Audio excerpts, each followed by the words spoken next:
Hey guys, it's Slumming Rush. Today I'm going to be teaching you how to play the tank that no one talks about anymore, the ELC AMX. When you get the ELC, you're going to be faced with two viable playstyles in this tank. The ELC AMX has the option of running two guns, and each playstyle is kind of contingent to each gun. So when you get the ELC, you've basically got the choice of a Tier 5 75mm SA44L, and that's the gun I've currently got mounted on this vehicle. Now, it's a very viable thing to have this. What I found is that you basically just need a lot of gold. So with the 75mm, what you have is you have 110 alpha, you've got 100 pen, and then you've got 0.39 accuracy if you're running Brothers in Arms. Now, the advantage to running this thing is you get really high DPM, 1600, and you also get full turret rotation. The ELC with the 90mm, the top tier gun, does not have its turret rotate all the way. So it's kind of like, with this gun right here, you're going to be forced to flank people and you're going to force to get up close. The accuracy in pen isn't that good. So it's very good against, for example, tier 3s and 4s and some tier 5s. But once you're against tier 7s, you're basically just going to be shooting all gold,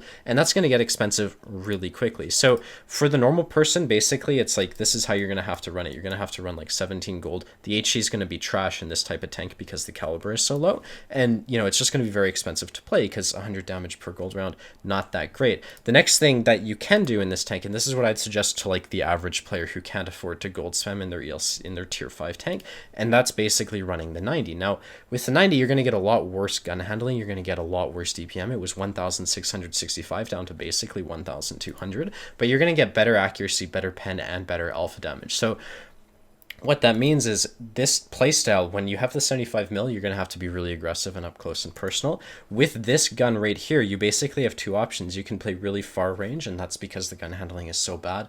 You're going to have to fully aim your shots if you're sniping at people. So mid-range doesn't really work because mid-range generally spotted, right? So generally speaking, this is either a sniping tank or a really up-close knife fighting tank where you use the alpha damage to be successful. So that's what you can do with the 90mm, and it's a lot easier of a playstyle than, like, for example, trying to flank a fucking tier 7 heavy in your ELC AMX.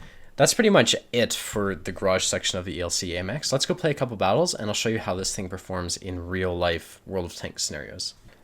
In this game, what I've done is I've set up the ELC AMX that I would suggest you run it. Basically, I've got 20 AP, 10 APCR, and 6 HEs. So what we're going to be doing here is, because we're bottom tier, is I'm going to be focusing on staying alive till the end of the game while sort of being useful throughout at the same time. It's like when you're top tier in a light, you want to be aggressive, you want to be pushing things, you want to be making sure you're in the fight. But at the beginning of a game, if you're in a bottom tier tank, it's like, what can you do? Like, you can get early shots on people driving into position, but after that, it's like everyone's ready for you. So what we're going to do is we're going to start off. There's a couple of opportunities that happen on mountain pass that the ELC can take advantage of, and a couple of those involve going to H3 and shooting across, or even just going to here and shooting across. Normally I wouldn't do that, but in the ELC, being like a sniping tank that can actually make those types of plays work, it's okay to like sit in, for example, this bush right here and shoot across if you have a scout, right? Like, I wouldn't suggest scouting yourself, because watch, this Chaffee is going to experience exactly that, but, you know, supporting people who played like the Chaffee is fine. So I'm going to try to help out with the, see if we can, no, we're not, that shot's retarded. This angle sucks, actually. What's going to happen is I'm going to pop up to here. I'm going to be trusting my 25%. Are you kidding? Oh well. We're going to be trusting the 25% camo to work, and you can see the Chaffee poked up. He ended up spotting a KV-85, and because the KV-85 is suppressing the Chaffee, he's not going to spot anyone else. So the next thing is, like, we didn't get any early shots. On this map, what you can do is, because you're in like a tank that's actually quick, is you can look for early shots here. If that fails, you can then go here and try to shoot people who are coming into J2 before they actually get there. Like, the timing works on this map, which is super cool in my opinion, but I'm a fucking nerd, so maybe it's not. Let's see. I just like to sit here. Now, I have 6th sense, if I recall, so if I get spotted by anyone up here, I should know.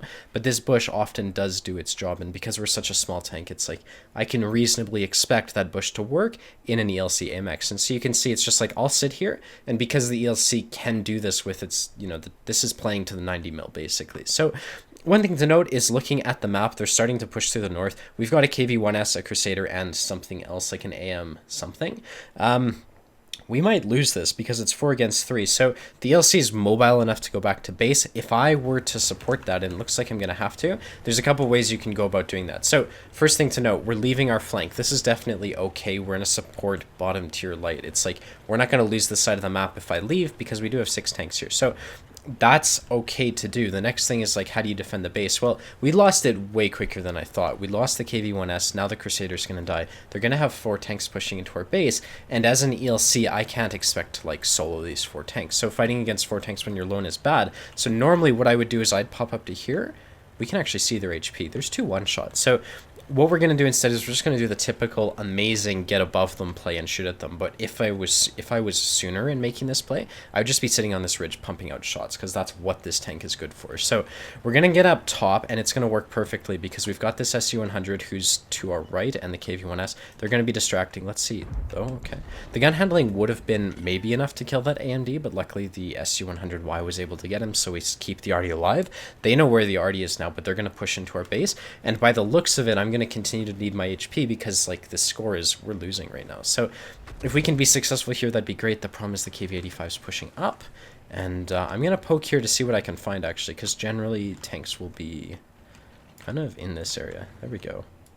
Okay, so I'm just gonna auto aim him and put a shot. The thing is, the pen on this is so high that just auto aiming people and killing them like that is really great. The problem here is the M6 is not committed. So if you're in this position, it's great if the enemies are up here, but if they're down here, it's a lot harder to be useful without falling off, especially with the M6, who's going to have the gun elevation to fight against me. So this is where the gun depression of this tank really sucks, and this is also where it sucks not to have the turret, right? If I had a turret, I could just be poking off, but with the ELC, I can't do that, so I have to be really careful. Okay, he's not looking. We'll turn the tank. You can see I'm fighting with the gun depression, but I'm going to put one into the side of his turret. 241, and if he doesn't look at me, I'm actually just going to stay here because I really don't care. Interesting thing to note is he just spotted me, and he's not really looking, so if I just wait here, I'm cool with that, especially if he's looking. Okay, will this go in? Yeah, it will. Okay, cool. So the M6 fired. We're able to put 2 shots into him. He went Ice Road, so expecting him to be the greatest of players is a mistake, but 2 shots into him, that's good. The next thing to note is the Jagdpanther here. So in an ELC, it's like, if we've won a side of the map, there's really no point in me playing there unless it will speed up my teammates. Now, there's a GW. That's actually a big deal. I'd rather shoot at this Jagdpanther, who seems to me to be a bigger threat to people like that Hellcat. So by putting a shot into this guy, I might keep my teammate alive, and to me, that's going to be very useful. So here we're using the bushes, actually the trees, to stay unspotted. The problem is, like, now I can't spot the Jagdpanther because of the positioning. The Hellcat spots him. We're going to put a shot into him. That's good, and you can see it's like, this alpha type of playstyle, like not alpha, but you know, playing for the alpha damage in a light tank is very strong, even when you're in a bottom tank. Now, one thing to note is we've got a T-71 who's flanked the M6 and the ST, whatever the fuck it is. So, you know, unless they were super far, SP1C, okay, so unless they were super far back, it would be good. This guy's looking away, right? So I'm just going to put a shot into him, and then we can fall back. And that's, you know, obviously right now actually having the higher DPM would be great, but luckily we're going to start pushing into these guys. Both the SP1C and the KV or the M6 die, and that's going to give us the opportunity to sort of start to flank people. Now, the great thing about the ELC is, like, I have had minimal exposure to enemy tanks, and I'm up to 1,100 damage. So that's like 5 shots of damage. That's what this tank is good for. That's how you should be playing this thing. It's very useful to have the high alpha damage gun on this tank, because in so many situations, like on a map like Mountain Pass, I could have gone mid and spotted, but the Chaffee, for example, got YOLO'd by the SP1C. So there's a lot of situations where light tanks would rather be sniping as opposed to scouting, and it's like this tank is able to take advantage of those. Now, in this case, we're at the end game, so if you're trying to get like high XP games or high damage games, for example, this is my ×5, you need to be careful because this thing does get one shot by arty, and in this case, for example, they have an unspotted Panzer IV-H. Now, he has a kill, so he's not disconnected or anything like that, so I have to be really fucking careful when going into their base. Really, I'd expect him to be in C3. So what we're going to do is we're going to go for arty. I will be able to one-shot the arty with my alpha damage. And then from there, it's going to be very passive gameplay because I don't want to get one-shotted by a Panzer IV-H, but I also need to make sure I get enough damage. So we'll see how that works. Now, in this case, I have 6th sense. So when you're approaching the arty in the enemy base like this, it's like if you get spotted, you know they're in these bushes. But I'm not spotted, so probably not here. He's probably either to my right or up here, and so is probably the Panzer IV-H. So, oh, there we go. He's to my right. There's the Chinook Kai. Where's the Panzer IV-H? We don't know yet. Oh no. If the Panzer IV-H isn't retarded, he's YOLOing me right now. So I'm going to fall back because I expect to get YOLO'd, and I've got 6 seconds on my reload. So I'm going to turn around. If the Panzer IV-H is rushing me, I'll get a shot into him before I die. Where is he? He could be in J2 just being unspotted all game. I kind of doubt it. I'm going to pop up like so. We're going to look for him. And this is where not having the full turret rotation kind of sucks. But, you know, if we get a shot off before we die, that will give us a lot of damage. So I'm kind of expecting him to be here. Hello? What the hell? Okay.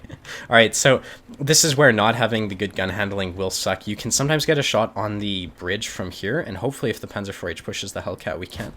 Fuck. Almost got the second kill. That would have been great for the ×5, but, you know, 1300 damage, that's a very realistic game, and you can definitely expect to get those in the ELC. Let's go play another. For this one, what I've decided to do is I'm running the 75mm to show you how this can actually perform in public games. Now, obviously, this is live, so I don't know what's going to happen, but I've set this thing up in the same way that I would set this thing up if I was, like, for example, stock grinding through this gun, because you'd have to do that. So I've got 33 AP, 15 APCR. This is the minimum APCR I would consider running. Part of the reason is because I live longer than most people. I'm going to run out of ammo more frequently than most people. So my games require me to shoot more, and it's like that's the amount of APCR that I could conceivably need. Now, in this case, we're on Tundra. It's a standard game, and for this one, it's like we're middle tier. So what I'm going to do is I'm going to work on winning the hill. Now, I'm not going to commit to the hill. As an ELC, I've got 300 HP. Like, I can't do that. That'd be completely retarded of me to try. But what I can do is I can try to turn my turret like this, reverse around corners, and sort of play the corner game in the ELC AMX. And that's how you go about getting damage when you have the ability to turn your turret like this thing does. So we've got an AMD coming with us. Looking at the map, it's like no one's with us. That's very common in low tiers. So this is very actually risky. I'm surprised that they haven't challenged the hill. And what I'm going to do basically is, because I'm used to high tiers and lots of people going hills, I'm just going to play this corner. Now, in a 90mm situation, you'd be able to hold this corner with the extra alpha, and that'd be great. But here, because I don't have the alpha, I'm able to reverse. That means I can show less of my tank to the enemy, and if someone pokes here, or for example here, I'll be able to get away faster, partly just because I'm facing towards safety. So I'm looking for shots in this looks. I'm actually really worried that the Cromwell's going to start to, yeah, like who spotted me? The looks certainly didn't spot me right there. So I'm kind of worried that the Cromwell's going to get into the fight. And it's not the Cromwell, but there's a lot of people up here, so I have to be really careful. Now, this 3045 is going to poke. There's like 5 tanks here. It's not worth me sticking around when I've got 320 HP. There's no one that I can like shoot at the side of right now, so I'm going to have to back off. Now, from here, what's going to happen is if I was in the 90mm, I'd go back to here and I'd basically play like a TD to snipe, but the reality is this thing has to flank a lot of tier 5s if it wants to like even consider penetrating them. So I can't do that. The best way to try to do that is for me to move to the other side of the map, and there's a couple things I could do. One, I could try to cross the bridge. Now, in my experience, that's suicidal, especially if they could have the hill. They might have tanks up here for all I know, so that's a risk. And the other thing is, like, that's fucking aggressive. So it's too aggressive to do right now. This 67 is going to die. Oh boy. Okay, here we go. And I'm just going to try to shoot on the move towards these guys. So we've got a 37 up top. He's a one-shot. We've also got this P43 Bis to the side. This allows me to start to sort of flank these guys. Now, the thing is, they've got this Matilda, so the Matilda is low on alpha damage. I can't engage here. If I was in the 90mm, maybe it would work. Probably not, though, actually. So the main thing here is, like, I'm a light tank. I need to flank people, right? So there's no opportunity on the map right now to flank anyone. Put a shot into him. The Matilda's going to start pushing me because the 40 TP is not able to be aggressive right now. I'm just going to fall back. Now, the cool thing is when you're running away in this tank, you are able to basically point your gun towards the enemies when you're running away. But you can see I've done 1 shot of damage, and it doesn't really look like I'm going to get any more here. Now, that's primarily because of the way the enemy team is deployed. They're all in tight balls, and when they're in groups, you can't really flank them. So the only way for me to flank these people right now, for example, would get to A2, which would be suicidal when we're losing the game, and they're probably going to win the 0 line. So I came over to here thinking we might be able to win. That didn't work out, so I'm going to use the mobility of this tank to actually go all the way back to the 0 line side of the map. And do I need gold? Like, I've done no damage. This is frustrating, but it's okay. Like, I need to see the HP of the enemy tanks, and maybe that will allow me to sort of win the hill for my team, who is dying. And if we can win the hill, we might be able to turn this game around. So, yeah, that's a Cromwell. Oh, shit. This is perfect. Okay, so this is where you have the opportunity to flank people in lights. It's when people like this Cromwell who make stupid plays, not stupid, but hyper-aggressive plays, you can take advantage of them. And you can see the problem is we've got a 3.9-second reload. So we have to chase this guy down, watching the hill, making sure that's not a threat. We're just going to YOLO this guy, get rid of him, and then position ourselves to shoot at anyone who rushes the Chi-He. Oh, he's going for the Chi-He. Put a shot into him. Hopefully he dies soon. Good. Is he getting YOLO'd? No, there is the 67. I have a shot. Good. Push on to the 67. Okay, that's perfect. So now the game's close. What you can expect to happen, well, this is basically where lights start to shine. What you can expect to happen is they're going to push through, and this isn't really specific to the DPM, but you can see like a lot of these plays are very easy to make because the gun handling is so good, and the turret rotation is good. So it's not bad, but you know, the main thing right now actually is, instead of talking about how to play this tank, I'm going to make sure that they don't push through the 2 line and win the game. So my fear here, should I just push the hill? It's going to cost a lot of HP if I do that. This also costs a lot of HP. Okay, I think I'm going to work on keeping the RD safe for now, to be honest. The RD can win us the game. A lot of times endgame RD is extremely valuable and you don't want them to die. So by coming here and trying to challenge this Matilda, I might be able to save my Sturmpanzer, and we've lost the French already, but that's okay. And the thing is, it's like if this guy's a one-shot, he'll shoot me once or twice or whatever, but other people can get the kill, and I'm happy with that. The next thing is here. So what I've done is I've made sure my movement is slow. That allows me to sort of poke up, and generally speaking, you'll be able to make those shots count. This guy's a one-shot. He just fired. Good. Okay, so now they're pushing down to this side of the map. I've got AP loaded, you can see, and this is a 2-shot to kill the 67. So what do I need to do here? Well, we've got 2 tanks. We've got the Hetzer and the Chihi. They should be able to kill the 67, no problem. My main concern is the Archer, and maybe even going after Artie right here. So the Archer, in my experience, is probably at A0, and by now he's probably real. If he's been sitting in A0 all game, he'll probably move up by now. So that AMD, like, imagine you were the Archer right here, camping all game. There you go. He's been camping all game. You would assume he'd move up. Now, normally, you know, I would expect that. I was wrong. And holy shit, this game just turned around a lot. I found the Sturmpanzer though, so we're going to go for shots on him. And I'm not spotted. So by keeping this, the main thing when you're going after Artie is actually staying unspotted. So if you don't get lit, that's really solid, because the next Artie that you go after won't be able to prepare for you. So we kill the Sturmpanzer, we don't get spotted. So we're going to be able to actually go for the M37 next, and he won't know like where we are. He won't be prepared for us at all. So I'm just going to push right in. We're going to try to kill the M37, and then we're actually probably going to have to get out of there. Maybe we'll see. The thing is, the T-67's on the hill, right? So pushing the hill is great because the 67's a one-shot, but okay, AMD found the M37 actually. That's really good. Am I lit? Holy shit, look at that camo. I found the Archer and he's not lit. So what I might be able to do here is I'm not going to make any sort of play. I think I'm basically just going to hide or try to spot the Archer. I'm not going to challenge the Archer just yet because my only other support is like here, right? So if I died right here, we could throw the game, and it's like we know where the Archer is. Either trying to spot him and waiting for the AMD or just like not doing anything are the best options. So Archer's about here, probably behind this bush, to be honest. I'm not going to shoot. I'm going to wait for him to move, or I'm going to wait for... Oh, fuck. That's not good. 67, that's fucking weird. Okay, so AMD's coming to help me out. I have Artie support, so I really don't have to do anything. If the AMD's shooting this guy, that's fine. I want to get more damage, so I'll put a shot to him. Hopefully the AMD gets the kill, or the Artie. There we go.